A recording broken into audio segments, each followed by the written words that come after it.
Welcome back to Confessions of a Property Investor. I'm Catherine Andrews, Managing Director of Chase Wealth Australia, and today's episode will be investment property stock and the hunt that we undertake to obtain the correct dwelling in line with the correct file. And today I have with me Sam Wu. Sam is our Research Property Stock Coordinator. Welcome, Sam. Thank you, Catherine. Sam has been with Chase for now 3 years. Yeah. Yeah, 3 years. 3 years. It's flown. I know. Like it literally feels like I only started with the company probably yesterday. I know. No, you've been amazing. And look, 3 years. Sam, in that time, and I'll say to a lot of our listeners, he's undertaken a very similar role to Maxine, which we've had in a previous episode, which is essentially he took on the client contract and finance status coordination. From then, he grew into client relations and he undertook the accountability of ensuring that our clients are taken care of post-settlement. And with that, he also completed a very important role, which is the property research side of things. So Sam essentially is fully responsible for hand-picking the right property to fit the strategy. And there's a massive checklist we have to tick off there. And it's huge because you've got people that are, qualifying for $650,000 properties, Yep. okay? Now, trying to find something that's established, built in the right area with the right rental yield, Yep. that's not going to fall over, that's going to give them the tax returns, is getting slimmer and slimmer, Sam. It is getting harder and harder, especially when we're looking at that sort of price range around the 650 mark, or sub 650 even. Correct. It is getting a lot harder, just purely because there's not a lot out there. No. And then if there is, it's not in some ideal places where we would like to have our investors in. And also, if that is the case, I do get stock that comes across my desk, but they're older. Yes. Which is not what we want. So we want stuff that people can utilise the property to its full potential. Exactly. And I've noticed you're quite articulate. So Sam and I work very closely together. So we'll get a file, we'll get handed over the process, and we absolutely grill the qualifying consultants in those handovers, don't we? And it's pretty much so. I'm always doing it from a numbers side, and Sam is just hammering them from a property side. And we're doing a character assessment. Correct. Essentially, of our client to see whether they're even worthy of that is important. Coming in. Once they pass Maxine, Sam, and myself, we bring them on, and Sam basically starts hunting. That is the right word to use it for this. And what he does is he goes out there and he looks at a criteria that would fit that particular client. So each client has a significant amount of work that Sam puts in just for the property selection portion. And with that, I know, Sam, one of them is what makes a good investment in your experience with Chase Wealth Australia? Sam has learned a lot in the last 3 years and he's still learning every day. Always learning. Do you want to just give us a brief overview of what generally you think in your checklist, what makes a good investment? Yeah, sure. What makes a good investment? There's so many things, right? So, give us three off the bat. Yeah. Okay. All right. Okay. So, one of the important things is the proximity of amenities. Yes. Like for example, like a hospital. You know, the whole purpose of investment property is to have people like your nurses and like your doctors, to live close by, and there is a reason why that needs to be. Shops, like retail shops, specialty shops, and then whatnot, but also your public transport as well. That's also quite important as well. But having that said as well, public transport doesn't always be part. No, it's not the be-all and end-all. It's not the be-all and end-all. No. So a lot of people do. Some of our clients do go, but there's no public transport. I go, well, the people who look in these specific areas, Have a car. have all got cars. So like, why would they worry about public transport? It's a house in Caboolture. They've got a car. Exactly. So you do have those, sort of places. Yeah. But also schools, Yes. like universities. If it's close to like a military base, that's always a good one to have as well. So, like defence will have that property for quite some time, and it's basically you buy it, you forget it, money comes in your pocket. It's best way. And that's the thing, and that's not easy. So for Sam to go out there and to try and find properties, so are probably 40,000 other agents and 40,000 other potential investors just in southeast Queensland. So Sam expands, his hunting to Greater Australia. We don't turn down somewhere because that's not where the main trends are.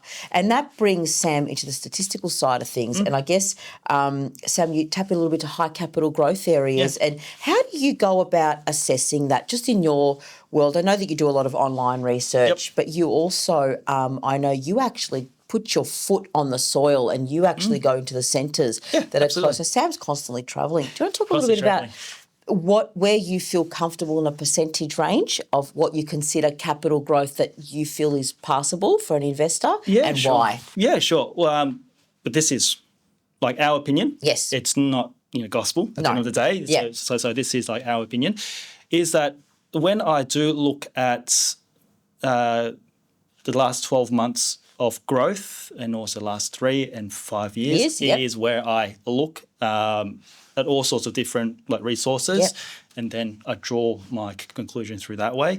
What I don't like to see in growth, especially in the last 12 months, is like peaks and troughs. When I'm talking about peaks and troughs, it's a little bit like the stock market, how it goes up volatile and then goes down and then all of a sudden you see it go up, back up again. What I like to see is a gentle climb like through the market. And also that's the same for the last 3 to 5 years as well. Agree. We're always going to have points where you go, oh, wow, this is fantastic. Look how much it's grown. And then the following year, for whatever reasons, like investment property is like buying stock, is that at times you're going to have financial crisis issues and whatnot, the GFC, and that's what's going to affect that, statistical value in that particular time. Yeah. Doesn't mean I've noticed a lot of the stock you bring to me, Sam, has a consistency in the last 5 years, nothing less than 7%. That's where I find you tend to be. So you'll see a gradual climb and they're usually the minimum of 7%. And then in the last year, it's gone up to sort of 12, 13, and that's what tickles your little light bulbs there. And that's where he's like, Kath, I've got this, you need to look at it. And you know what I do? I give him a really hard time. I make him jump through those bloody hoops of fire. I'm like, no, Sam, not interested, don't like that area. It's like, he just sort of keeps sort of poking at me, and then he's like, Kath, read the statistics. And when I sit down overnight, have a glass of wine in hand and I go through Sam's numbers, I'm very impressed with what he brings forward. And a couple of things that Sam tries to look at, and please, Sam, feel free to jump in at any time, is he looks at reasons why you wouldn't buy the property. That is well. And then he challenges himself.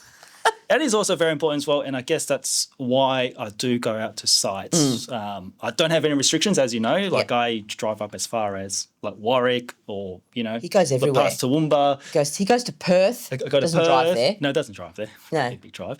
But yeah, so that's the importance of why I need to go out to those places to understand why these numbers are what they are. Exactly what they are. I tell a lot of our clients that, why do you do this? I said, well, like anyone can sell from a piece of paper. Thank you, Sam. Thank you. So like anyone can sell from a piece of paper, but when it comes to the harder question, it goes, but what is it like? No one can know what it's like from a piece of paper. Correct. So those sort of field trips that I do is to understand the people, who lives there, like what sorts of demographics are there, what sort of cultural type things are there as well. But also you get a lot of places that have a lot of council guys, we're trying to bring more tourism in and go, all right, okay, so what's the attraction here?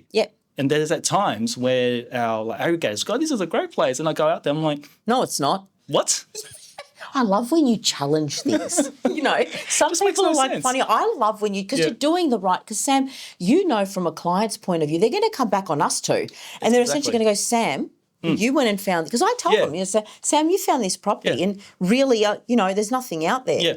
Yeah. Well, and that's the reason why I go out there. He does, and then he has to have that little glimmer in his eye, and he comes back, and I know if he just does this, no, or if he essentially comes back and goes, Kath, you need, and he puts together detailed reports. He ticks off about 26 items in his reports that have to pass through those hoops for Sam to even consider bringing me the report. So It's got to make sense. At the end of the day, it's got to make sense. Yeah. So that's what.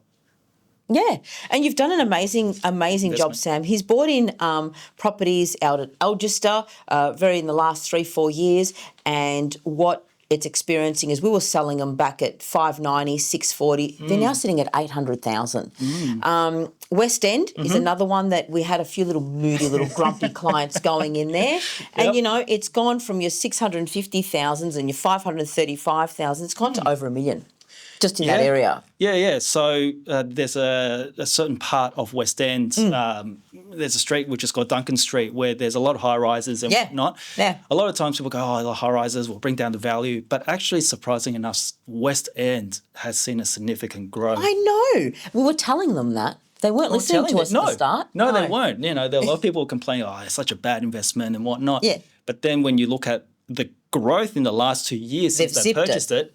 They've zipped it. Yeah. We put our money where our mouth is, actually. Exactly. That's the thing. So, Sammy, with that in tow where you've seen growth, can you tell our listeners a little bit about the rental demand that you feel?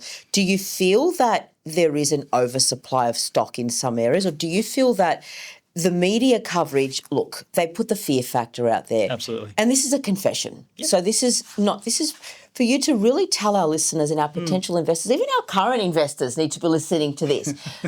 In your experience, do you feel the media coverage can be misleading, or do you feel that they do hit some things on point? And this includes good question. Internet, Googling things, media, any sort of platform. Yeah, sure. Yeah, look, media does have, you are right. Media does play, they do put a lot of few factors into people. Yeah. And I think it's a massive generalisation on the statements that they make. Example, there's a rental crisis, there's shortage in rentals, and the list goes on and on and on and on. What my response to that, and this is my response, my personal opinion, is that in the rental market itself, when media puts out a statement like that, I say it's a generalisation. I believe that too. It's not specific. If you were to have a look at that quote, what their statement to say there's a rental crisis itself, it depending on what suburb that at that point in time that they're filming. realestate.com. You can do that as well. But there's a lot of rentals there's available. There's heaps of rentals available, but also you get people going, the landlords agree, they just want to get more and more money for it. It's not the case itself. It's an investment property and they need to make the payments they need to make back to the bank. They don't own it outright. No. So the rental money that they're getting is to assist them to pay back the mortgage itself. It's not them putting the money in their pockets. In the market, they don't put it on at a price that's above market per se. They do get it valued. They do get it valued. Our investors do. So again, we're talking about our investors. Our peeps. Exactly. So a lot of our investors do come to Chase and say, hey, Sam, is this right? Is the rental market, the property managers are proposing, is right. And we always align it with the market. Of course, yes.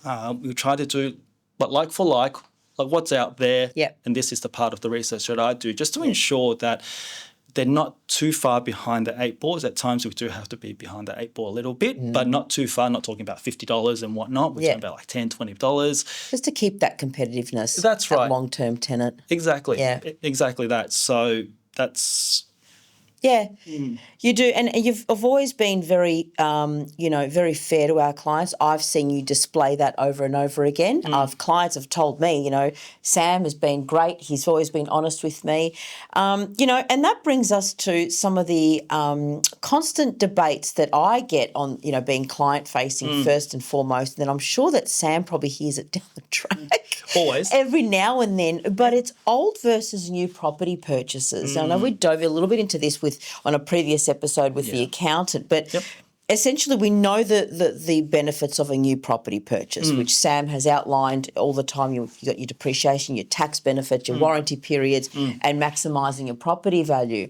But what a lot of people probably don't take into consideration, a lot of people are like, but I saw one on realestate.com half a kilometre away from what you're selling for, $50,000 less. Yep. Yeah, but it's 15 years older, and the amount of maintenance that you would have to do on that. Can you give our listeners, Sam, some examples, without mentioning any names, of course, some of the complaints you probably get, where they want an older property. The new properties, it's all warranty, and most of our clients we don't hear from.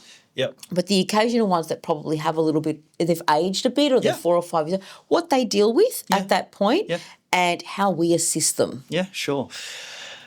The best way that I could summarise that, I'm going to use a bit of an analogy here, is it's like someone looking at a car. Yes. That is buying a brand new car and a used car, right? So we're looking at the same car. I'm going to say Toyota Camry because everyone knows what a Toyota Camry is.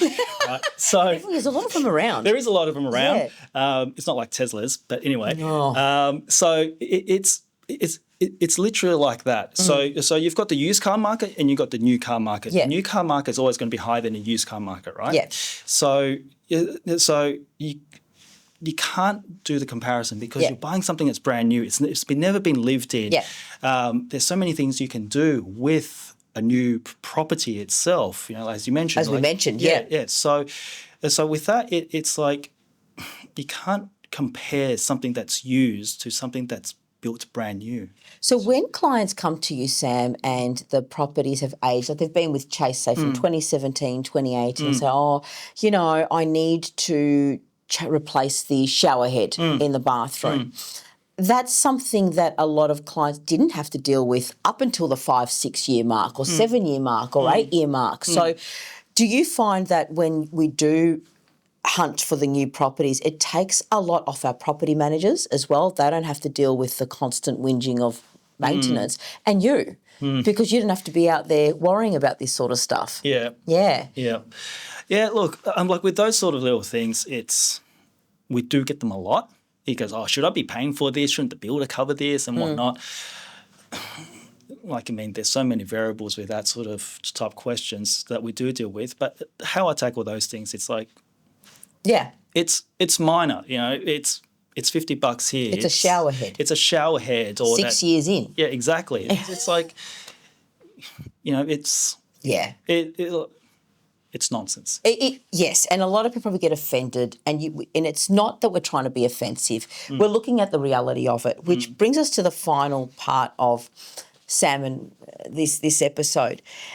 We get a lot of clients that are in the mindset, and I know that I was one of these people early on. I've been in property over 20 years, Sam. You've been in it for quite a while now as well, that they think that they need to own land in an investment. And I understand land, we're here, they're not making any more of it, we're running out of land. Totally get that.